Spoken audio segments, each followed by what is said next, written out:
잠언 14장 20절부터 27절까지 한번 좀 보도록 하겠습니다. 잠언 14장 20절부터 27절입니다. 한 절씩 교독하시겠습니다. 20절.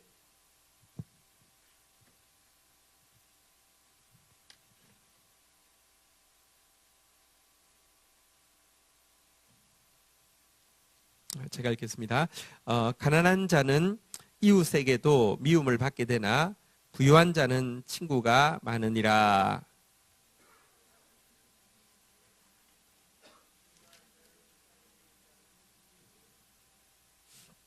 악을 도모하는 자는 잘못 가는 것이 아니냐. 선을 도모하는 자에게는 인자와 진리가 있느니라.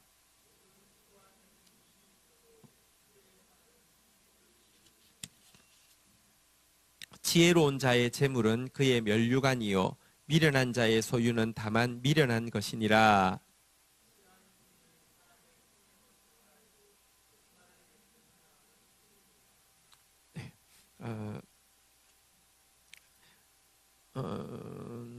네, 잠언 26절. 여호와를 경외하는 자에게는 견고한 의뢰가 있나니 그 자녀들에게 피난처가 있으리라. 27절 읽겠습니다. 시작.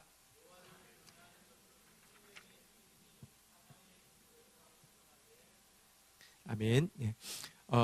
잠언서를 읽는데 제일 중요한 게 제가 문단이라고 자꾸 말씀드렸습니다. 왜냐고 하면 여러분 기억하시죠? 예를 들면 참치, 파가 들어갔는데 나머지 재료 하나가 김치가 들어가면은 뭐가 됩니까? 김치찌개 뭐 이런 게 되잖아요, 그죠? 근데 같은 참치, 파가 들어갔는데 나머지 한 재료가 계란 들어가면 어떻게 됩니까? 계란말이가 되잖아요, 그죠? 그러니까 전혀 다른 음식이 되는 거잖아요, 그죠? 근데 재료 두 개는 같잖아요. 잠언서에 지금 이제 10장부터 내용해 보면 앞에 반복했던 말들이 너무 무수히 나옵니다. 근데 이게 진짜 술 취하면은 막 했던 말 또 하고 했던 말 또 하고 했던 말 또 하고 그러잖아요, 그죠? 술 취해서 지금 같은 말 또 그런 게 아니라 지금 어떤 거는 지금 김치찌개를 주고 있고 어떤 거는 계란말이를 주고 있고 어떤 것은 참치 샐러드를 주고 있는 것이에요. 그래서 문단을 딱 정확하게 나누는 게 중요한데 한번 보십시다. 자, 아까 참치하고 파에다가 마요네즈 들어가면 뭐가 되는 거예요? 예, 파는 좀 파가 들어가면 되겠다, 그죠? 예, 그건 이제 참치 샐러드가 되는 거잖아요. 근데 한번 보십시오. 만약에 문단을 이렇게 나눴다고 치십시다. 참치, 파, 김치, 마요네즈 이래가지고 잘라 놓으면 이걸 가지고 뭘 할 수 있을까요? 굉장히 이상해지겠죠, 그죠? 그래서 엄청 이 문단이 되게 중요합니다. 근데 실은 잠언을 10장부터 이제 뒷장을 문단을 체계적으로 나눠 놓은 것은 하나도 없습니다. 그러니까 아직도 잠언은 한 구절 한 구절이 그냥 무슨 명언을 담고 있다 이렇게만 자꾸 생각을 하는데, 그러면 다시 이야기합니다. 진짜 행설수설입니다. 너무 같은 말 많이 나오는데 굳이 왜 그렇게 해야 됩니까? 사실 잠언은 솔로몬의 이제 저자인데요. 굉장히 지혜롭고, 또 제가 이야기하지만 솔로몬의 잠언이라 해놓고 나서는 이게 그 단어까지, 그러니까 숫자까지도 다 계산해서 엄청나게 정교하게 해둔 것인데, 그러니까 거기에 비해서는 솔로몬이 드린 그거에 비해서는 우리가 잠언의 노력을 너무 안 들이고 있기 때문에 잘 그 뜻을 모른 채 지나가고 있습니다. 그러나 실은요, 우리가 지난주에도 보았지만 잠언은 사실 하나님의 지혜를 알 수 있다는 것이고, 그것을 알 때 의인의 삶이 이렇게 된다는 것인데, 이거를 우리가 경험한 상태에서 그 다음에 전도서에서 그럼에도 불구하고 알 수 없는 영역이 있고, 그럼에도 불구하고 우리가 혼란스럽고 복잡한 영역이 있다. 근데 이것도 모르고 이러니까 사실은요, 그냥 다 섞여서 그냥 신앙은 하나의 명분에 지나지 않고 그냥 사는 경우가 되게 많습니다. 그래서 정확하게 잠언을 제대로 체험하는 것은 되게 중요합니다. 오늘 20절부터 27절까지를 이제 문단을 나누는 이유는 실은 이제 1절부터 이제 19절까지가 두 문단으로 나누어져 있었는데, 첫 번째는 집을 어떻게 지어야 되는가 하는 내용이었고요. 두 번째는 방을 어떻게 꾸며야 하는가, 방이 어떤 방이 되어야 하는가에 대한 내용이 앞에 14장 앞에 내용이었습니다. 자, 집을 꾸몄습니다. 방도 이제 꾸몄습니다. 그 다음에는 나올 만한 내용은 무엇일까요? 집, 방 나왔으면 결혼, 예, 결혼도 좋대요. 네. 집도 있고 방도 있으면 이제 우리 청년들 집도 있고 방도 있으면 결혼하겠다, 그죠? 네. 이제 여기서는 그럼 누가 그 집에 살아야 되는가? 누구로 그 집을 채워야 되는가에 대한 이야기를 하고 있는 것을 보게 됩니다. 왜냐하면 예수님께서요, 내가 너희를 위하여 처소를 예비하러 가노니 이러면서 예수님도 집에 대해서 또 방에 대해서 이야기하면서 그 누구를 그의 처소에 불러들일지에 대해서 사실은 많이 이야기하고 있습니다. 그런데 오늘 여기 20절부터 27절은 지혜자는 누구로 그의 인생의 집에, 그의 인생의 방에 누구를 영접해야 되는가에 대한 이야기를 하고 있음을 보게 됩니다. 한번 보도록 하겠습니다. 20절 같이 한번 읽도록 하겠습니다. 읽겠습니다. 시작.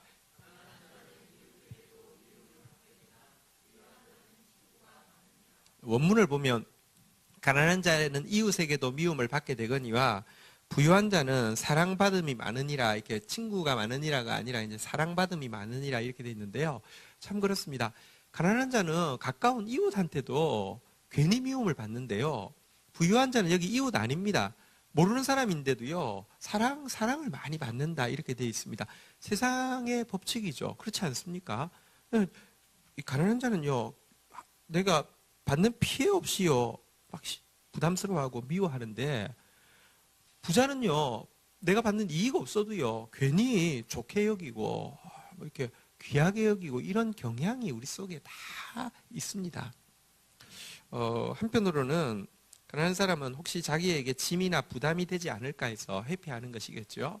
또 한편으로 부자는요, 내가 부러우니까, 이렇게 좋게 여기고, 이런 면이 분명히 있는 것 같아요. 여러분, 저는 이제 차를 이제 마침 이제 출판사에서 사줘서 이렇게 좋은 차를 타고 다닙니다. 이렇게 어쨌든 소형 그 스포츠 유틸리티 비클이지만 아주 좋은, 정말 아주 만족하면서 잘 타고 있습니다. 근데 누가 그런 이야기를 하는 거예요. 나는 목사님이 좋은 차 타는 게 좋다고. 나는 목사님 좀 진짜 좋은 외제차 같은 거 탔으면 좋겠다고 그런 이야기를 했어요. 지금 없으니까 이런 이야기 할 수 있습니다. 근데요, 그게요, 뭐냐고 하면 자기가 좋은 외제차를 타고 싶은 마음을 투영해서 나한테 이야기하는 거예요. 저는 지금 걸로 너무 과분할 정도로 좋다고 생각하고요. 이게요, 우리가 뭔가를 부러워하면요, 그러니까 투영해가지고 그게 투영되어서 좋게 여기는 경향이 있습니다. 그리고 또 참 우리가 공평하려고 하면 되게 주의해야 될 게 있습니다. 지난번에도 한번 제가 그 이야기를 드렸죠. 돈이 이렇게 우리 호르몬을 분비시킨다고 하네요. 그래서 그때 뭐 그림 전문가들, 그 가격 매기는 사람들을 놓고 그림을 쭉 놓고 이제 가격을 매기라고 했는데, 한 반은 이번 이거 이제 가격 매기는 일의 주체를 이 갤러리에서 했습니다. 라고 이제, 그래서 이제 당신들 그 페이는 거기서 전체 나옵니다. 페이는 일정하게 줍니다. 그러니까 무슨 더 주고 덜 주고 아니고 이미 받았습니다. 또 절반한테는 이쪽 갤러리에서 당신들 페이를 줍니다. 이렇게 하고 이제 값을 이제 감정가를 해라고 했는데, 신기하게 이 5사람은 이쪽에서 출품된 작품에다가 값을 전부 다 더 매겼고요. 이 사람은 이 말을 들은 사람은 전부 다 이쪽 갤러리에서 출품된 그 그림에다가 값을 더 매긴 거예요. 그러니까 둘이 비교해보면 항상 이 사람은요, 이쪽 제품을 많이 매기고 작게 매기고, 이 사람은요, 이쪽을 많이 매기고 이쪽을 작게 매기고, 나중에 실은 농담이었습니다. 이거 여러분들 이제 감정비는 저희가 드린 겁니다. 라고 하면서, 근데 이상하죠. 당신은 왜 이걸 다 넣기 위해서? 나는 진짜 진짜 그냥 공정하게 했다고. 근데 공정했다고 했다고 하는데 머릿속에 무슨 호르몬이 나와가지고요. 돈 줬다고 하는 데를 좋게 보는 경향이 있다고 합니다. 그러니까 진짜 부유한 자는 사랑받음이 많으니라. 이 말이 맞습니다. 그래서 우리가 공정하려고 하면요. 사실은 여러분들 무조건 가난한 자를 두둔하는 것은 공산주의는 잘못된 겁니다. 성경은요. 가난한 자를 편들라고 이야기하지만 또 거꾸로 가난한 자라고 해서 재판 때 무조건 두둔하지 말라고도 이야기합니다. 그러나 무게중심을 조금이라도 더 가난한 자에 두지 않으면 우리는 본의 아니게 괜히 가난한 사람은 미워하고요. 부자는 사랑하는 사람이 될 수 있습니다. 근데 이게 한 구절 딱 떨어져 있으면 우리가 어떻게 적용해야 됩니까? 그래, 교회를 다녀도 난 무조건 부자가 돼야 돼. 이렇게 적용하겠죠. 그게 아니에요. 지금 쭉 이어지는 내용입니다. 이게 세상의 현실인데 하나님은 어떤 분이십니까? 하나님은 전혀 다르게 보시는 분이시죠. 하나님은요, 사람들은 자기에게 짐이 되고 부담이 될까 해서 이런 가난한 사람들을 꺼려 하는데요. 하나님에 대해서 무엇이라고, 어떤 분이라고 이야기하십니까? 시편 22편 24절에 보면 하나님에 대해서 이렇게 이야기하십니다. 얼마나 위로가 되는지 모르겠습니다. 같이 한번 읽도록 하겠습니다. 시작. 그는 공고한 자의 공고를 멸시하시거나 싫어하지 아니하시며 그의 얼굴을 그에게서 숨기지 아니하시고 그가 울부짖을 때 들으셨도다. 우리가 곤란한 상황에 처해서요. 친구한테 전화 걸어서 돈 빌리려고 하면 전부 다 일단 전화를 안 받거나 받으면 한 소리 내가 보통 때 이야기하려고 했는데 하면서 한 소리 그냥 탁 쏘아붙이고 이게 안 돼요. 하나님은 공고한 자의 공고를 멸시하지도 싫어하지도 않고 얼굴을 숨기지도 않고 들어주시는 분이시다. 이 하나님. 그래서요, 우리는 하나님을 닮고 하나님을 이 세상 가운데 보여줄 자로 부름받았습니다. 그래서요, 이어지는 이제 21절, 자, 잠언서 14장 21절 한번 보도록 하겠습니다. 세상은 가난한 자를 미워하고 부자를 사랑하지만 신자는 어떻게 해야 되느냐? 어떻게 사는 것이 맞느냐? 21절 같이 한번 읽도록 하겠습니다. 시작. 이웃을 업신여기는 자는 죄를 범하는 자요. 빈곤한 자를 불쌍히 여기는 자는 복이 있는 자니라. 가난한 자는 이웃이라도 미워한다고 그랬는데요. 그 가난한 이웃을 업신여기는 것은요. 한번 따라하겠습니다. 죄를 범하는 자요. 원어는 이제 이 죄가 이제 탈선을 이야기하는데요. 기차가 가야 되는데 탈선했다고 쳐보십시오. 한 치도 못 갑니다. 그리고 기차가 달리다가 탈선했다고 쳐보십시오. 많은 사람 죽입니다. 여러분들 우리라는 기차는요, 하나님이 지으실 때 축복의 통로로 사실은 또 하나님을 보여주기 위해서 하나님이 어떤 분이라고요? 공고할 때 하나님이 필요한 겁니다. 그래서 지었는데 우리가 막 달리다가요, 가난한 사람 보고는 업신여기는 순간 우리가 탈선을 하는 겁니다. 한 치도 더 이상 나갈 수도 없을 뿐더러 많은 사람 죽이게 되는 겁니다. 자, 그런데 반대로 그 빈곤한 자를 불쌍히 여기는 자는 한번 따라하겠습니다. 복이 있는 자니라. 행복한 사람이다. 이렇게 이야기하고 있습니다. 이스라엘 향해서 이스라엘아 너희는 행복자로다. 너희같이 하나님의 구원을 받은 자가 어디 있느냐 이렇게 이야기했는데 그 행복자라는 단어가 이 단어인데요. 여러분들 우리가 빈곤한 자를 돌아보면 우리의 도움받는 빈곤한 사람이 행복한 게 아니라 도와주는 우리가 행복자다라고 이야기하고 있습니다. 거꾸로 된 것 같지 않습니까? 근데 아닙니다. 워낙에요, 보십시오. 하나님이 그 일을 하는 분인데 하나님이 하는 일을 우리가 했다고 쳐보십시오. 내가 예를 들면 부모가 그래도 아주 말하자면 이제 훌륭한 부모가 돼서 좋은 일을 하는데 어느 날 보니까 내 아이가 갓난 아이가 아빠 하는 일하고 똑같은 일을 이렇게 친구들한테 한다고 보십시오. 얼마나 부모가 막 진짜 감격이 되겠습니까? 여러분 우리가 가난한 자를 불쌍히 여기는 것은요, 그냥 뭐랄까요, 내가 좀 희생하더라도 해야지 이런 종교적 의무도 아니고요. 그렇게 하는 것이 행복한 자라고 이야기하고 있습니다. 나중에 왜 행복한지는 이제 문단 안에서 다시 설명할 것인데, 여러분들 우선 여러분들이 요즘 행복감이 좀 떨어지십니까? 하나님께서 지금 여러분들에게 가난한 자를 불쌍히 여기는 부분을 어떻게 하고 있는지 한번 돌아보라고 이야기하고 있습니다. 잠언서에서는 사실 굉장히 강조하는, 지금 시간 관계에서 다 찾을 수는 없지만 엄청 강조하는 것이 가난한 자를 돌아보는 것입니다. 성경 전체가 마찬가지지만 우리 잠언서만 좀 볼까요? 잠언 14장 31절 한번 보도록 하겠습니다. 14장 31절 같이 한번 읽도록 하겠습니다. 시작. 가난한 사람을 학대하는 자는 그를 지으신 이를 멸시하는 자요, 궁핍한 사람을 불쌍히 여기는 자는 주를 공경한 자니라. 여러분들, 가난한 자를 학대하면요, 그 사람을 지으신 분이 하나님입니다. 하나님을 학대하는 것이나 마찬가지입니다. 보십시오. 내 자녀를 누가 학대하면요, 그 사람은요, 나를 학대하는 것 이상의 가혹행위를 하는 것 아닙니까?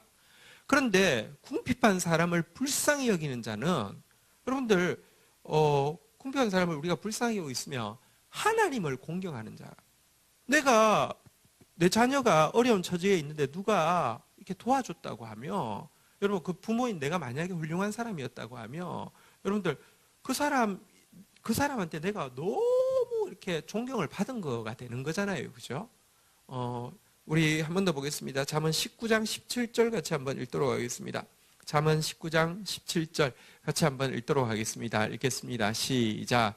가난한 자를 불쌍히 여기는 것은 여호와께 구워드리는 것이니 그의 선행을 그에게 갚아 주시리라. 우리가 가난한 자를 불쌍히 여기는 것은 어떤 의미에서 뭐냐고 하면 이제 되돌려 받을 길이 없는 것입니다. 가난한 자 도와주면 못 받습니다. 성경이 이야기합니다. 너가 도와줬을 때 되돌려 받지 못할 사람 도와주라고 그랬습니다. 가난한 자는 진짜 대표적으로 못 돌려주는 사람입니다. 그런데요, 그거 하면요, 세상 어떤 은행에 저금해 놓은 것과도 비교할 수 없이 확실합니다. 왜냐고 하면 하나님께 구워드린 것이기 때문입니다. 반드시 갚아주십니다. 근데 진짜 갑절로 갚아주십니다. 갑절이 아니라 트리플로 갚아주십니다. 진짜 갚아주십니다. 우리가 같은 공동체니까 되게 이제 감사할 일이 있는데, 우리 이제 방기로 집사님 가정이 인도로 이제 발령이 우리 교회가 이제 이전하고 또 이제 우리 이전 이제 태스크포스 맡아서 참 잘 감당하셨는데, 어쨌든 우리 우리 박주영 권사님도 그렇고 방기로 집사님도 그렇고 어쨌든 이렇게 이제 딱 그 일 마치고 다 이렇게 외국으로 나가 계세요. 나갈 때 인도 그 지사가, 제가 지금 단위를 정확하게 모르겠습니다. 나중에 제가 확인 혹시 틀렸으면 같이 이렇게 200억인가 이제 적자가 나는 회사였는데 가서 첫 해 700억 이렇게 이제 흑자로 돌렸는데 작년에 1,400억으로 이제 해서 진짜 갑절이 되었는데, 어저께 이제 연락이 왔는데 상무된 지 2년인데 전무로 이제 승진했는데 굉장히 빨리 이제 자기도 깜짝 놀랄 정도로 승진이 되고, 그래서 또 교회에서도 공동체에서 이렇게 온 성도들도 이렇게 한 마음으로 또 임직자도 되고, 그래서 갑절인 줄 알았는데 더블 포션인 줄 알았는데 트리플 포션이라고 진짜 정말 하나님이 하셨다고 되게 감사해하는 그런 일이 있었습니다. 근데요, 어쨌든 여러분들, 하나님께서는 갚아주심이 있습니다. 한번 따라하겠습니다. 갑절로 갚아주십니다. 근데 가난한 자를 불쌍히 여기는 것을 주님께서 갚아주신다, 이렇게 이야기하고 있습니다. 가난한 자를 불쌍히 여기는 것은 행복자다, 이렇게 이야기하고 있습니다. 우리 행복한 사람, 행복한 성도 되기를 주의 이름으로 축원드립니다. 반대로 22절 한번 보도록 하겠습니다. 자, 우리 같이 한번 읽도록 하겠습니다. 시작.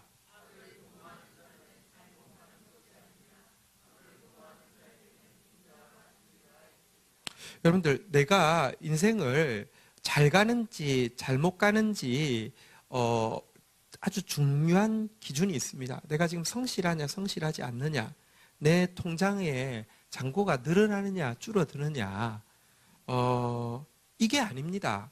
나의 성실성의 문제도 아니고요, 내 통장의 잔고 문제도 내가 지금 잘 가고 있다는 보증이 안 됩니다. 내가 열심히 하고 있느냐도 보증이 안 됩니다.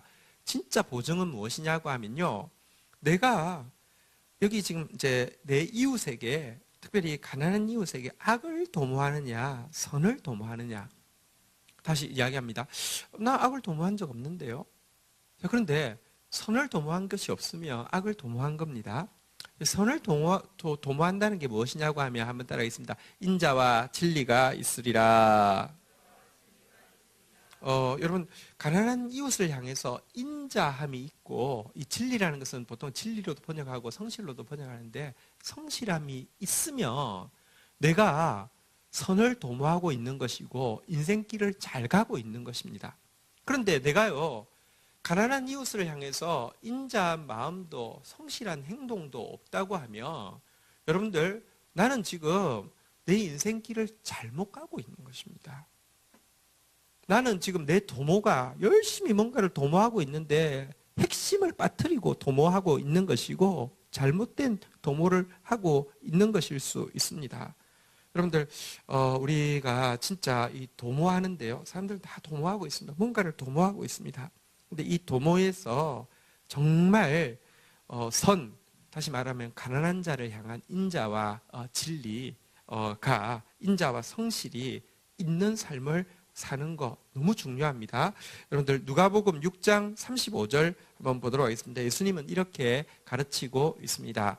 누가복음 6장 35절입니다. 같이 한번 읽도록 하겠습니다. 시작. 오직 너희는 원수를 사랑하고 선대하며 아무것도 바라지 말고 꾸어주라. 그리하면 너희 상이 클 것이요 또한 지극히 높으신 이의 아들이 되리니 그는 은혜를 모르는 자와 악인에게도 인자하시니라.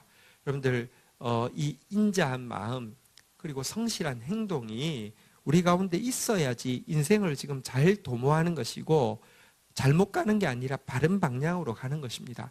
이게 쏙 빠져 있다고 하면 여러분이 아무리 성실해도, 그래서 성실의 결과로 여러분들이 지금 삶의 지표라고 생각하는 건강도 괜찮고 재정도 괜찮고 뭐 마음도 괜찮고 나 지금 잘 가고 있나 봐. 그렇지 않습니다. 잘 가는데 핵심에는요, 인자와 성실이 약한 자를 향해서 도모되어지고 있는 게 인생을 잘 사는 길이다. 이렇게 솔로몬이 이야기를 하고 있습니다. 자, 그런데요, 14장 23절. 자, 이제 우리 그 다음 절 한번 보도록 하겠습니다. 같이 한번 읽도록 하겠습니다. 읽겠습니다. 시작.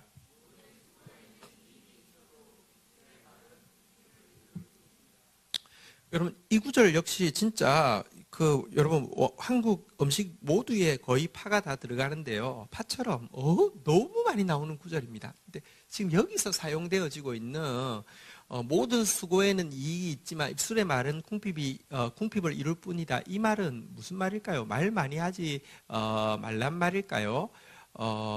쓸데없는 말 하지 말란 말일까요? 이 상황상 모든 수고에는 이익이 있는데 입술의 말은 궁핍을 이룰 뿐이라, 이 상황상은 무슨 말이겠습니까? 가난한 이웃을 향해서 내가 진짜 인자와 성실의 마음가짐, 행동 없는 말잔치는 상대방을 더 궁핍하게 할 뿐만 아니라 궁극적으로는 자기에게도 궁핍함만 줄 뿐이라는 이야기를 하고 있는 것이 틀림없습니다. 이런 성경 구절들이 많기 때문입니다. 야고보서 2장 14절 15절 한번 보도록 하겠습니다. 야고보서 2장 14절 15절 교독을 하겠습니다. 내 형제들아, 만일 사람이 믿음이 있노라 하고 행함이 없으면 무슨 유익이 있으리요? 그 믿음이 능히 자기를 구원하겠느냐? 15절 여러분 읽겠습니다. 시작. 16절 같이 읽겠습니다. 시작. 너희 중에 누구든지 그에게 이르되 평안히 가라, 덥게 하라, 배부르게 하라 하며 그 몸에 쓸 것을 주지 아니하면 무슨 유익이 있으리요? 여러분, 정말 가난한 이웃한테 말로 아이고 힘들죠, 평안히 가세요, 덥게 하시고 배부르게 하세요 하면서 아무것도 안 준다고 하면 그 이웃은요 더 궁핍해지겠죠, 마음으로. 자, 근데 이 말 한 사람은 괜찮을까요? 그렇지 않습니다. 우리 일단 비슷한 구절 한 구절만 더 좀 보도록 하겠습니다. 요한 1서 3장 17절 18절 한번 교독하도록 하겠습니다. 요한 1서 3장 17절 18절입니다. 누가 이 세상의 재물을 가지고 형제의 궁핍함을 보고도 도와줄 마음을 닫으면 하나님의 사랑이 어찌 그 속에 거하겠느냐? 18절 읽겠습니다. 시작.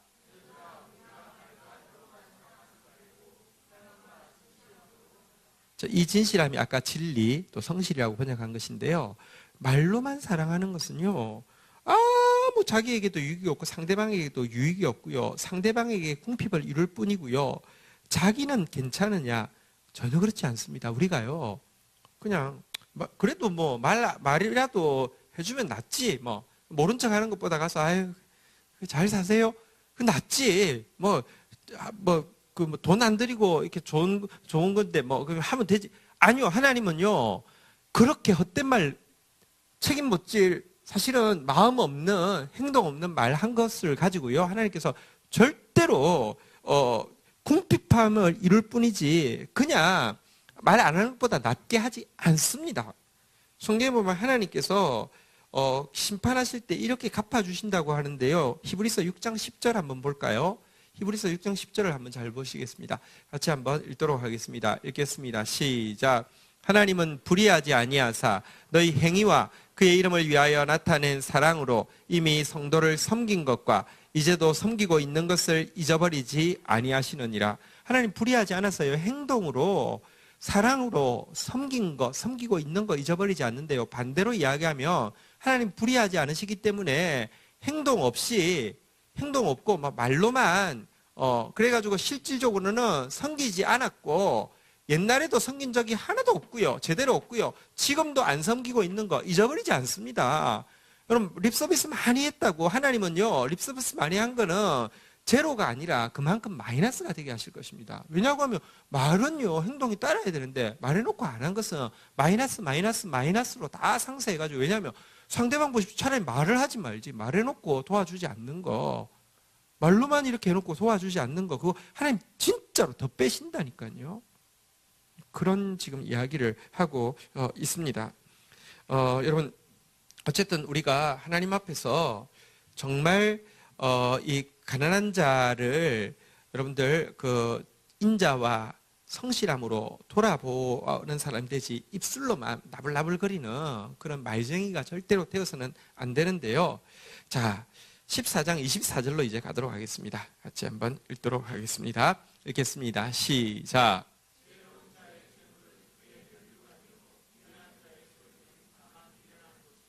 자, 그런데 만약에 지혜 있는 자에게 재물이 있다고 하면 그것은 그의 면류관과 같아서요. 정말 이 일을 위하여서 가난한 자를 돕는 일을 위하여서 정말 아름답게 면류관처럼 사용이 되어질 것이다. 이렇게 이야기하고 있습니다. 여러분 보십시오. 지혜 있는 자의 재물이 있고 미련한 자의 재물이 있습니다. 근데 미련한 자의 재물은 면류관입니까? 무엇이라고 합니까? 예, 다만 미련한 것입니다. 여러분, 미련한 자에게 돈이 있다고 전부 다 면류관이 아닙니다. 많은 사람들이 착각합니다. 재물은 그의 면류관이요라고 착각합니다. 아니요. 소유는 그의 면류관이요라고 착각합니다. 아니요. 지혜로운 자에게 재물이 있을 때 면류관이 되고요. 그렇지 않은 자에게 있는 소유는요. 소유 그 자체가 사실은 미련에 지나지 않는다. 이렇게 이야기하고 있습니다. 미련한 자는 돈을 갖다 줘도요. 미련한 데 씁니다. 곧 정말 어리석게 정욕과 쾌락을 위하여서 탕진해버리게 되어 있습니다. 그런데 지혜로운 사람은요. 쓰는 용처가 전혀 다릅니다. 지혜로운 사람은 어디에 쓰느냐?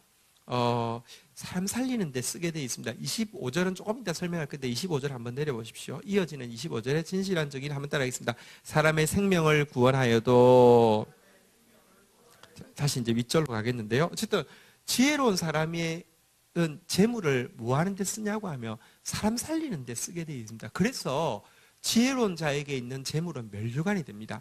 여러분에게 있는 재물이 면류관 아닙니다. 착각하지 마십시오. 지금 다스가라는 회사가 몇 조? 몇십? 140조?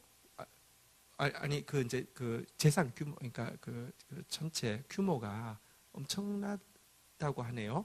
무슨 미니 신도시 하나 정도의 땅이고, 엄청난 규모인가 봐요. 근데 이제 그게, 여러분, 자꾸 이제 그거 누구 겁니까? 몰라요. 그런데, 그 사람 거 같아요. 근데 그 사람 거라고 밝혀지면 면류관이 됩니까? 우와! 예. 그거 아니잖아요. 그죠? 여러분, 소유가 면류관 아니라니까요. 그게요, 사람 살릴 때 사용될 때 면류관이라니까요. 왜 하나님께서는요, 예수님께서 무엇이라고 얘기했습니까? 한번 따라하겠습니다. 불의의 재물로 친구를 사귀라. 불의의 재물이라는 게 막 더럽게 번 돈 이런 뜻이 아니라 헛된, 없어질 이런 뜻입니다. 재물은 헛된 것입니다. 없어지는 것입니다. 친구를 사귀라, 사람을 얻어라, 영혼을 얻어라, 생명을 구하라 이렇게 이야기하고 있습니다. 근데 지혜로운 자의 재물은요, 이 일을 위해서 사용되어지는 것인데 미련한 자의 재물은요, 이 일을 위해서 사용되지 않습니다. 여러분들에게 하나님께서 재물 주시면 그것이 면류관 될까요? 다만 미련한 것이 될까요? 그것은요, 지금부터 연습해야 합니다. 주시오, 주 한번 줘보세요. 내가 면류관처럼 쓸게요. 아니요, 지금 못 쓰는 사람은 그때는 더 못 씁니다. 더 발발 뜹니다. 진짜 그렇습니다. 가난할 때는 어차피 얼마 없으니까 폭 할 수 있던데요. 부자 때는 뭐 단위가 다르기 때문에 진짜 무섭습니다. 근데요, 작은 것에 충성된 사람이 큰 것에도 충성됩니다. 작은 물질, 내가 컨트롤할 수 있는 사람이 큰 물질도 컨트롤할 수 있습니다. 여러분들, 물질이 면류관 되어서 가난한 자 살리는 데 사용되어야겠는데요. 25절은 갑자기 왜 이런 구절이 나왔는지 우리 한번 전문을 읽어보겠습니다. 25절 같이 한번 읽도록 하겠습니다. 읽겠습니다. 시작.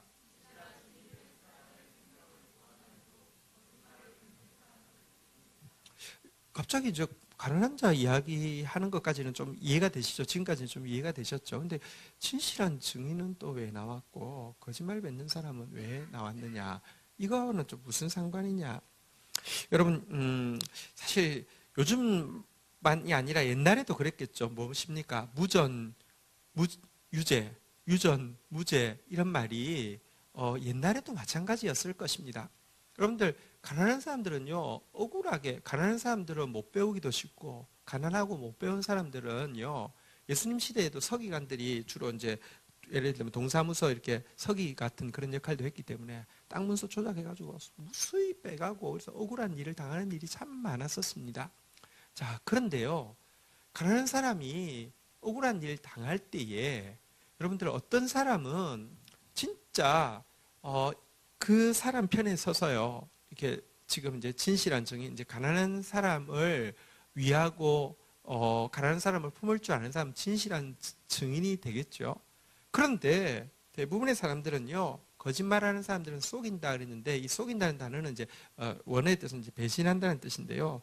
뻔히 상황 다 아는데요. 자기 이익 때문에 혹은 권력자들 눈치 때문에 이 사람 거 아니라고 이렇게 해가지고 억울하게 하는 경우를 이야기하는 것을 알게 됩니다. 이사야서 32장 7절에 보면 비슷한 성경 구절이 있는데요. 한번 좀 보도록 하겠습니다. 이사야서 32장 7절 한번 보겠습니다. 같이 읽겠습니다. 시작. 악한 자는 그 그릇이 악하여 악한 계획을 세워 거짓말로 가련한 자를 멸하며 가난한 자가 말을 바르게 할지라도 그리 함이거니와. 보십시오. 악한 자는 그 그릇이 워낙에 악해가지고 악한 계획을 세우는데 그게 무엇이냐? 거짓말로 가난한 자를 멸하고 가난한 자가 말을 바르게 할지라도 참말을 해도 거짓말로 해가지고 그 사람 어떻게든지 멸하고 그 사람 재산 빼내는 일을 하려고 한다. 이렇게 이야기하고 있는데요. 지금 바로 이런 상황에 처했을 때에, 그래서 지금 가난한 자가 억울하게 지금 무전 때문에 유죄가 되게 되는 상황에서 진짜 성도는 어떠해야 되는가? 진실한 증인으로서 그 사람 살리는 편에 서야 된다. 그런 이야기를 하고 있는데요. 이렇게 악한 자가 있는가 하면 꼭 악한 자가 있는 것 아닙니다. 8절 한번 보도록 하겠습니다. 8절 같이 한번 읽도록 하겠습니다. 32장 8절 같이 한번 읽도록 하겠습니다. 시작. 존귀한 자는 존귀한 일을 계획하나니 그는 항상 존귀한 일에 서리라. 여러분, 악한 자는요, 악한 일을 도모해가지고 어떻게든지 그 가난한 사람의 그 재산까지도요, 악독하게 빼낼 생각만 하는데요. 그런 사람 눈에는 그런 사람밖에 안 보이니까 어차피 다 그렇게 살아! 그렇게 이야기하지만 아닙니다. 아니라는 것을 신자가 보여줘야 될 또 의무가 있습니다. 아닙니다. 이야기했는데 아닌 사람 보여봐! 없으면 어떻게 하겠습니까? 여러분, 1987년 영화를 이제 보고 왔는데 스포일러를 하지 않겠습니다. 그러나 여러분, 그 당시 한편으로는요, 이제 민주화할 때 어쨌든 기독교가 제일 앞장선 거 사실입니다. 왜냐고 하면, 여러분, 사실은 이제, 명동성당이 많이 부각이 되었지만, 예를 들면 YMCA랄지, 향림교회랄지, 사실은 이제, 여기 기독교가 훨씬 더 워낙에 기독교가 좀 동력이 있습니다. 그래서 많이 한 거 맞습니다. 자, 그런데요, 사실은 이제, 또 반대로요, 제일 반공은 여러분 한 시대의 중요한 것일 수 있습니다. 그런데 반공이 신앙이 아닙니다. 반공을 마치 신앙처럼 받아들이고 공산당을 마치 사탄처럼 만들어 가지고요, 그거 하는 게 하나님 위한 것처럼 만들어 가지고 사실은 뒤에서 자기 착복하고 있던 사람들 중에서 기독교인도 많습니다. 스포일러는 아니지만 거기 이제 고문하던 사람 이제 그 감옥에 갇히니까 감옥이 떠나가지고 노래 부르죠. 걸어가세 믿음 위에 서서 나가세 의심 버리고 걸어가세 막 밤새도록 떠듭니다. 이거 지금 자기가 지금 잘하고 있다는 걸 또 하나님이 도와줄 것이라는 그 믿음을 가지고 있어. 근데 그렇게 시끄럽게 떠들어도 조용히도 못 시킵니다. 왜냐하면 이 사람은 저기 남영동에서 온 사람이기 때문에 이 간수들도 조용히도 못 시킵니다. 걸어가세 믿음 위에 서서.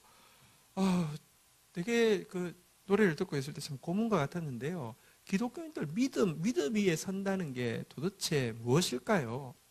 많은 사람들이 믿음 위에 선다는 게 악한 자는 그 그릇이 악하여 악한 계획을 세워 거짓말로 가난한 자 멸하는 것을 믿음이라고 생각합니다. 아니요. 믿음이 무엇이라고요? 그 다음 구절에 나오는 대로 존귀한 자는 존귀한 일을 계획하나니 항상 존귀한 일에 서리라. 근데 이 존귀한 일이 무엇이냐고 하면 다시 이야기하지만 인자와 성실로 가난한 자 생명 구하는 것이 성경에서 이야기하는 바로 그것입니다. 여러분들 기독교가요 이상하게 이 윤리성을 여러분 진짜 개인주의가 돼가지고 내가 예수 믿고 그 다음에는 잘 산다 이게 끝이 돼버렸어요. 아닙니다. 그게 아닙니다. 예수 믿는다는 게 무엇이냐? 예수님이 바로 이 존귀한 자로서 존귀한 일을 계획해서 존귀한 일을 우리로 하게 하기 위해서 오신 분이라고 이야기합니다. 사실 32장에서 이야기하는 존귀한 자, 존귀한 일에 서는 것이 무엇인지를 보여주기 위해서 오신 분이 예수님이신데 32장 1절에 보면요, 예수님에 대해서 이렇게 소개하고 있습니다. 한번 읽도록 하겠습니다. 읽겠습니다. 시작.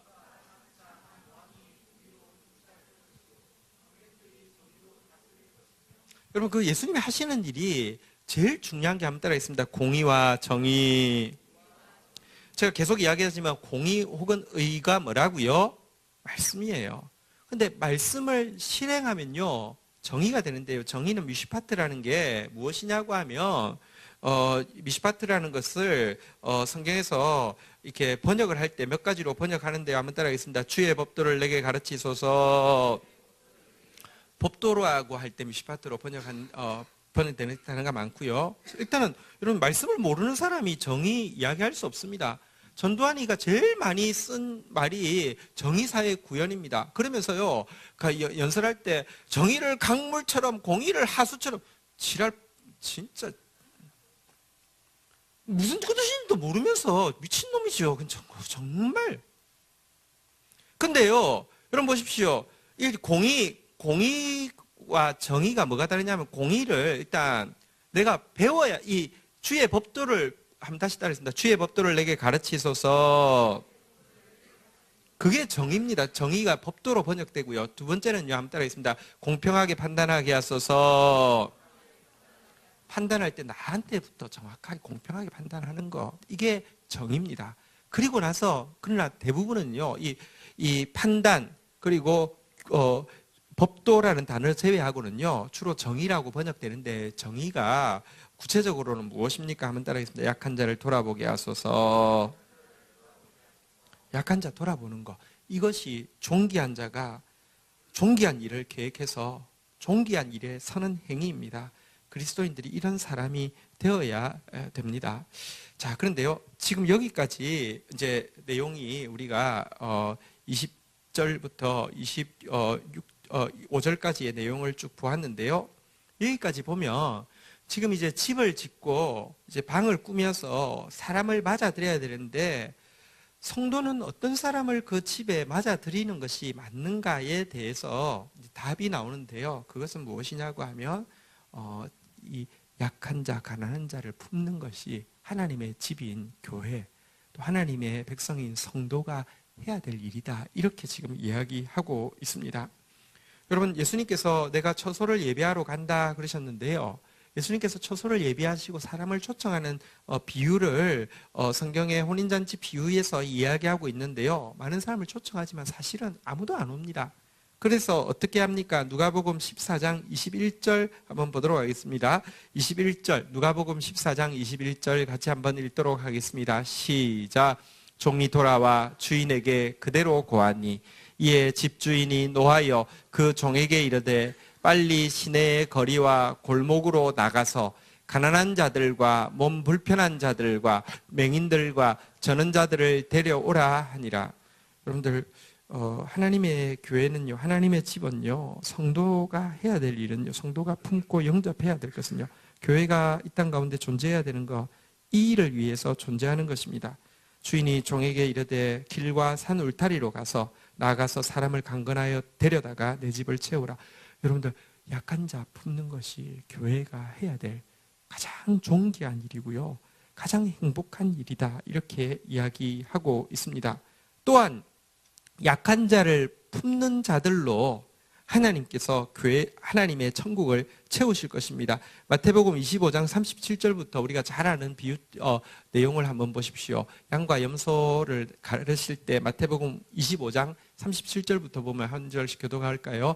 이에 어인들이 대답하여 이르되 주여 우리가 어느 때에 주께서 줄이신 것을 보고 음식을 대접하였으며 목마르신 것을 보고 마시게 하였나이까? 38절 시작.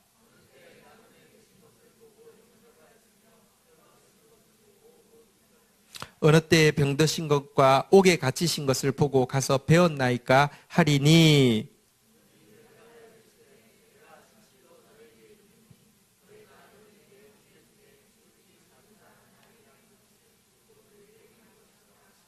그러고 나서는 너는 내 집에 오라고 하시면서 자기 집에 모시는, 이렇게 받아들이는 장면으로 이어지는 것을 우리가 알 것입니다. 여기도 보면 갇힌 자, 옥에 갇힌 자, 왜 진짜 그 무전 유죄가 돼가지고 또 막 이 참된 증인이 지지해 주는 사람이 없어 갇힌 자들. 사실은 그 이제 옛날 그때 민주화 때 정말 많은 사람들이 갇혔는데요. 그들을 위해서 진짜 목숨 걸고 변호하고 싸워준 사람들도 기독교인들이 있는데, 또 그들 정말 고문하고, 고문 기술자 그 나쁜 인간이 그때 한때 목사가 됐던가 그랬죠. 그래서 기사에도 났었죠. 정말 진짜 어떻게 이렇게까지 비천해져 버렸을까요, 기독교는? 근데 정말, 왜냐하면 너도 나도 우리 그냥 그래도 그 사람 회개하고 예수 믿었으면, 그렇지 않습니다. 회개가 뭡니까? 예수 믿는다는 건 또 도대체 무엇입니까? 걸어가세 믿음 위에 서서 열심히 부르면 예수 믿는 겁니까? 진짜 누가, 천국은 누구로 채워지느냐? 지극히 작은 자를 돌아보는 자로 채워지는 것이고요. 천국은, 하나님의 집은 누구로 채워져야 되는가? 강권하에다가 데려다가 채워야 될 사람들은요, 가난한 자, 연약한 자, 옥에 갇힌 자, 억눌린 자라고 성경이 가르치고 있습니다. 자, 그런데 또 그렇다면 진짜 가난한 사람은 누구인가? 이 부분도 좀 돌아보도록 하겠습니다. 정의에 대해서 성경이 가르치고 있는 용례를 정확하게 제가 아까 3가지까지 이야기했는데 4번째가 빠졌는데 다시 한번 해보겠습니다. 미시파트라는 단어는 너무 중요하거든요. 기독교인이 절대로 놓지 않아야 될 단어가 정인데요. 한번 다시 따라하겠습니다. 주의 법도를 내게 가르치소서. 공평하게 판단하게 하소서. 자, 법도 판단입니다. 자, 그 다음에 약한 자를 돌아보게 하소서.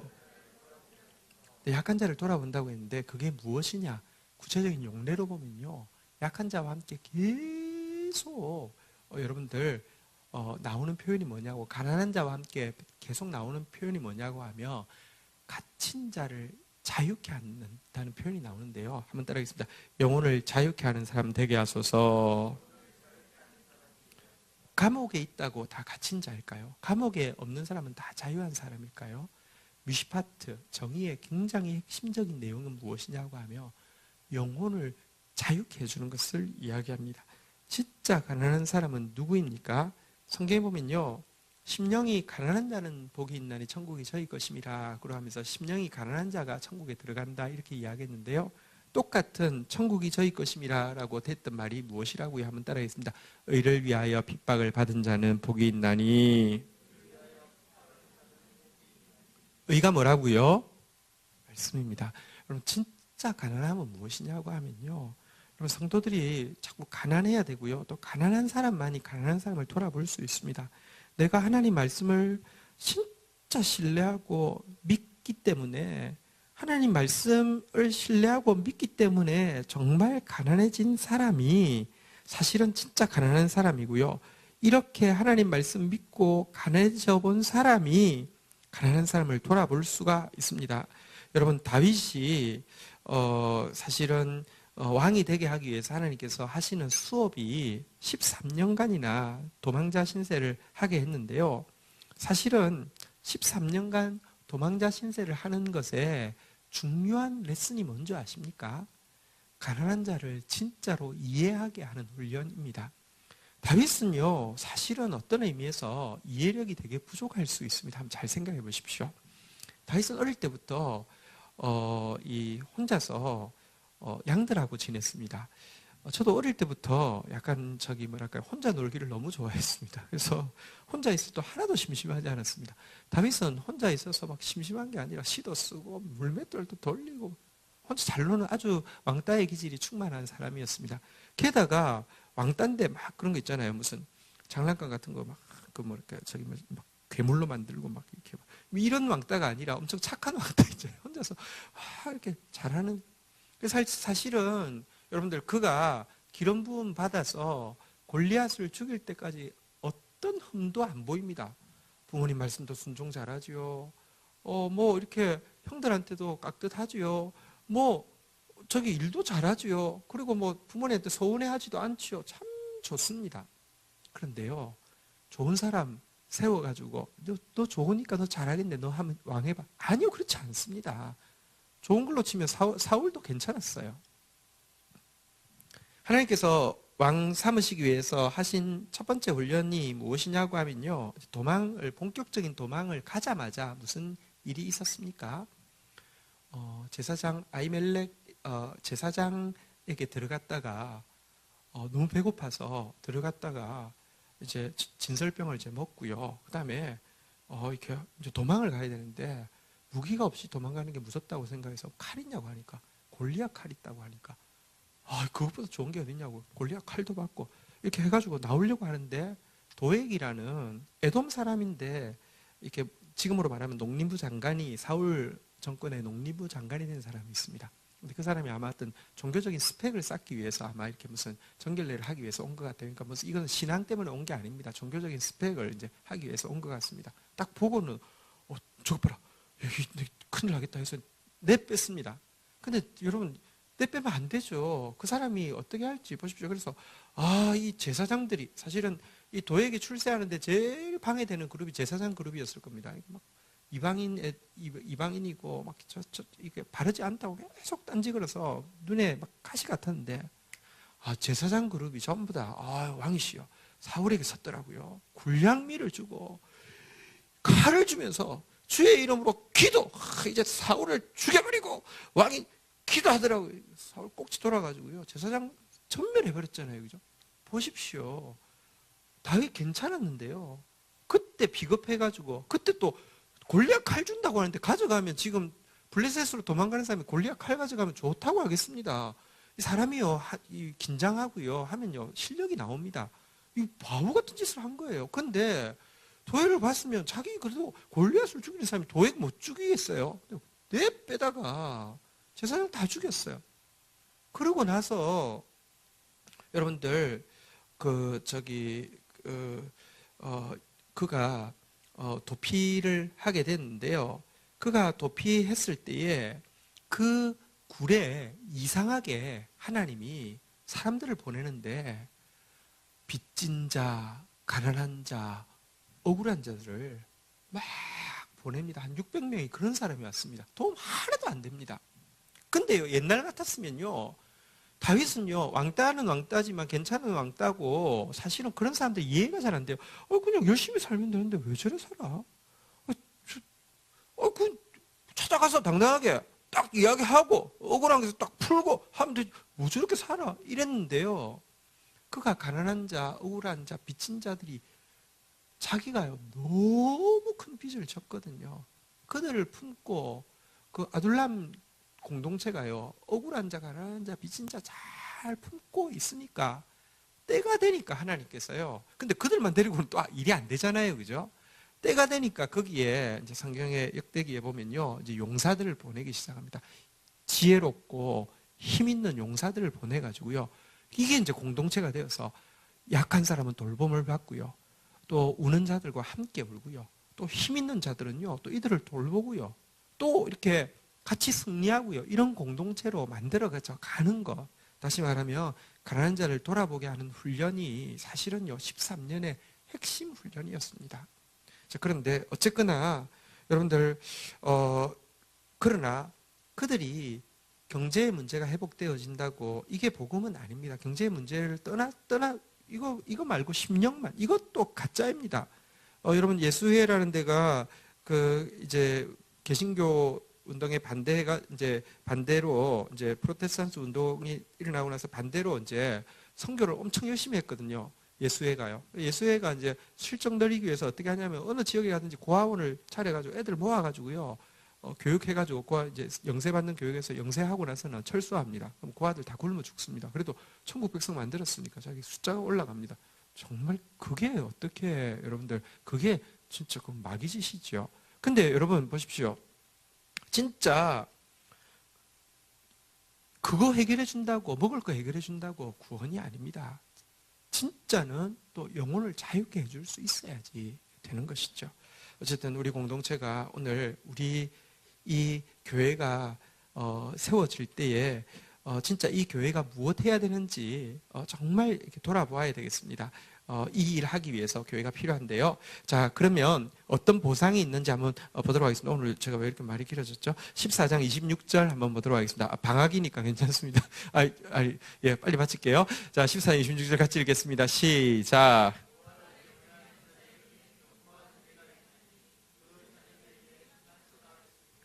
어, 27절도 읽겠습니다. 같이 한번 읽겠습니다. 시작.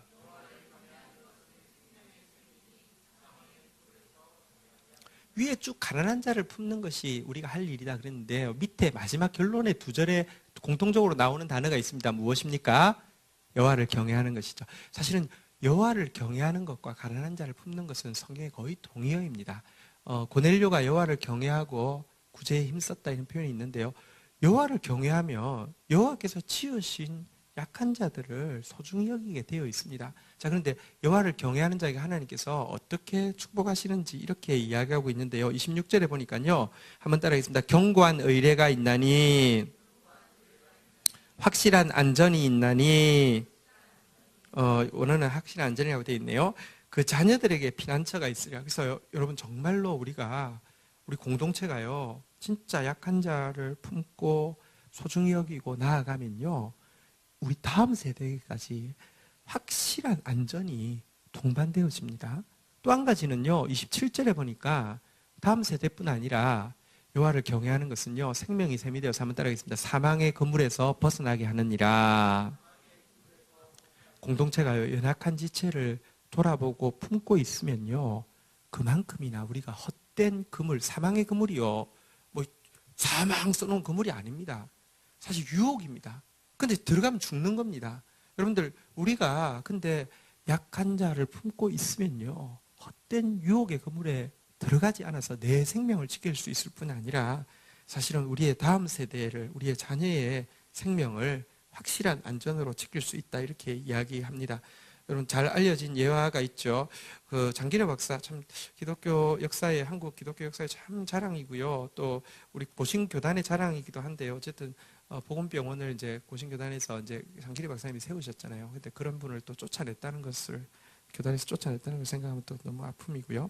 그런데 그분이 사실 워낙에 여기 여기 한국 내려오시기 전에 김일성 의대의 부학장이었거든요. 근데도 공산당에 가입 안 하고, 근데도 주일 예배 다 지키고 진짜 대단한 배짱이었죠. 그런데 이제 그 남침하고 나서 이렇게 다시 이제 우리가 쭉 이렇게 올라갈 때 이제 그 국군 중에서 부상병들이 있으면 이분이 국군이라도 또 다 치료했는데 다시 이제 중간군이 내려오니까 국군을 치료했다는 것은 이것은 이제 반역행위가 되는 것이기 때문에 굉장히 위험하게 되었죠. 그래서 어쩔 수 없어서 자식 하나만 데리고 급하게 남아할 수밖에 없었는데요. 그 위에는 자기 아내하고 자식 넷이 남아 있었습니다. 아니 5이 남아 있었고요. 하나만 데리고 내려왔습니다. 그러고 나서는 결국 한 번도 못 보고 천국에 가셨죠. 그렇지만 그가 이곳에 있으면서도 신뢰한 구절이 바로 이 26절 구절인데, 이 구절을 그가 정말로 신뢰하고 좋아한 구절이었습니다. 한번 다시 읽어볼까요? 읽겠습니다. 시작. 여호와를 경외하는 자에게는 견고한 의뢰가 있나니 그 자녀들에게 피난처가 있으려.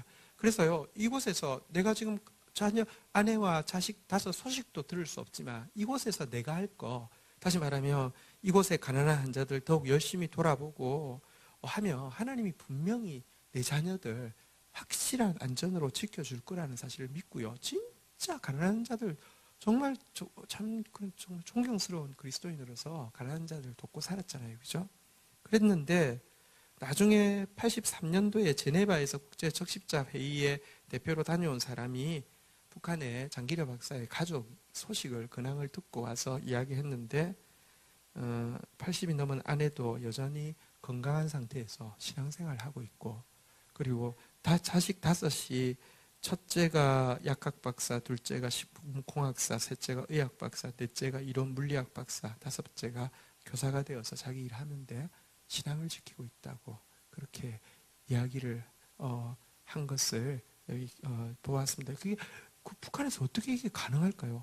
탈북 이제 월남자의 자식인데 기독교인인데 어떻게 그게 가능할까요? 근데요, 한번 다시 따라하겠습니다. 확실한 안전이 있습니다. 여러분, 진짜 우리 하나님 경외함으로 말미암아 약한 자 돌아보는 공동체, 우는 자와 함께 웃고 또 기뻐하는 자와 함께 기뻐하는 그런 공동체 세워가게 되도록, 특별히 오늘 계속 우리의 집을 무엇으로 채울 것인가, 우리에게 주신 물질은 어떻게 쓸 것인가 하는 이야기하셨는데요. 면류관처럼 사용하는 저와 여러분들 되기를 주의 이름으로 축복합니다. 주신 말씀 가지고 우리 주님 앞에 나가서 기도하는 시간 가지도록 하겠습니다. 함께 기도 감사합니다. 오늘도 저희들을 당신의 집에 기쁘게 초청될 사람으로 삼고 싶어서 하나님, 오늘도 저희들이 우리의 집을 어떤 분들로 우리의 집을, 우리의 마음을 채워야 할지를, 또 우리의 물질을 흘려보내야 할지를 보여주신 거 감사합니다. 인자한 사람, 또 성실한 사람 되어지게 하여 주시고 우리에게 주신 물질을 면류관처럼 사용할 수 있도록 도와주시며, 또 이 공동체가 진짜 약한 자를 돌아보며 영혼을 자유케 하는 그런 공동체 되어질 수 있도록 도와주시옵소서. 우리에게는 다음 세대라는 소중한 이름을 주셨습니다. 한국교회가 다 무너져가는 상황 가운데 우리 다음 세대가 확실한 안전으로 더 하나님 사랑하고 성축할 수 있으려고 하면 저희들이 하나님 경외함으로 진짜 지금 약한 자 돌아보고 영혼 자유케 하는 일을 하는 것밖에 없음을 고백합니다. 정말 이 일에 더 매진하는 교회 되어질 수 있도록 저희를 붙들어 주시옵소서. 예수님의 이름으로 기도 올립니다. 아멘.